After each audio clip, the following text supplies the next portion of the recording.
Hello everyone and welcome back to Closet Gaming. Today we are going to take a look at Conglomerate 451. This grid-based dungeon crawling first-person RPG promises the classic gameplay of the dungeon crawling game with some roguelike mechanics added in. And all this set in a cyberpunk world. Whether it can deliver on these promises is the question we will try to answer today.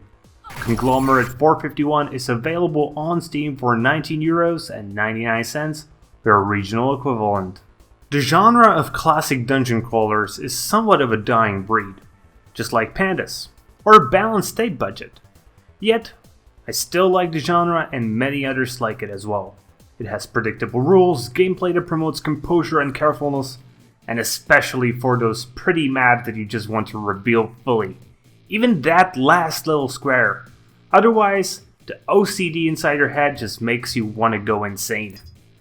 Some of you might think straight away of the Legend of Grimrock, the revivalist of the dungeon crawler genre. But the thing is that Conglomerate 451 doesn't have that much in common with it. Instead, it adds a bit of those spicy roguelike mechanics, a nice futuristic cyberpunk world to explore, and a base command like you can find in modern XCOM games. Despite the conventions of the genre, the game doesn't just throw you out into the world wearing nothing more than just an old t-shirt, some boxer shorts, and with a bit of luck, a stick to beat your enemies with. You don't even need to deal with a group of friends that travel the world with you. Instead, you are the boss of an agency that sends out groups of 3 cloned super fighters into a world illuminated by neon lights that has radioactive rain constantly sprinkle the city of a conglomerate, where cruel corporate entities and gangs reign supreme. The roguelike part of the game comes in play because you need to play randomly generated missions, and if you don't finish a mission in a single go, then you're out of luck, even if all 3 of your super clones die. But who really cares? That's why the super clones are there.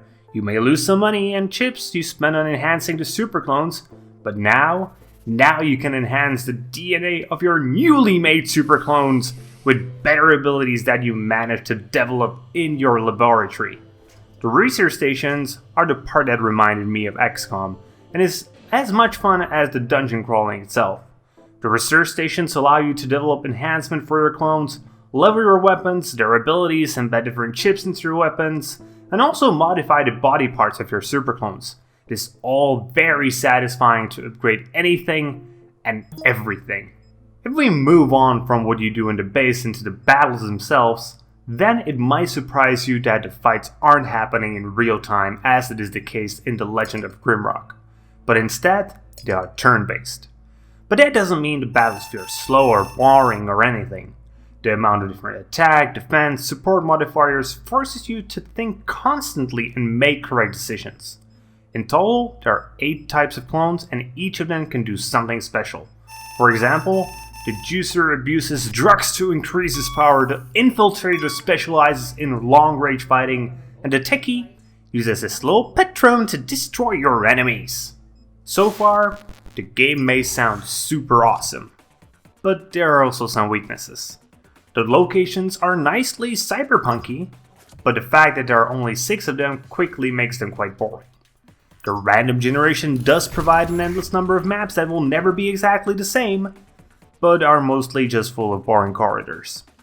And combat isn't everything that makes a great dungeon crawler. Conglomerate 451 suffers from a lack of exploration. Where are the hidden buttons, traps, teleports, and hard-to-solve riddles? All of this is stuff that dungeon crawlers fans live and die for. Add to this a not-so-great story full of cliches about how the government clashes with the poverty-stricken masses, and it gets boring pretty quick. And the sidekick Ego's lame catchphrases do not really help.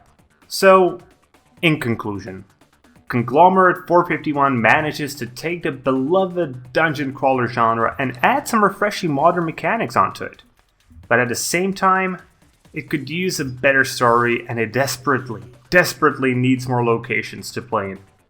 And for $20, it is pretty expensive. Yet, if you like dungeon crawlers, then it still may be worth it. For others, I would recommend waiting for a sale. Something like $10 and lower, and it will be a good purchase. So, that's it for today, guys. Hope you liked the review, and if you did, please consider giving the video a thumbs up and subscribe to the channel. And comment if you have anything you would like to add. See you guys later with more gaming content.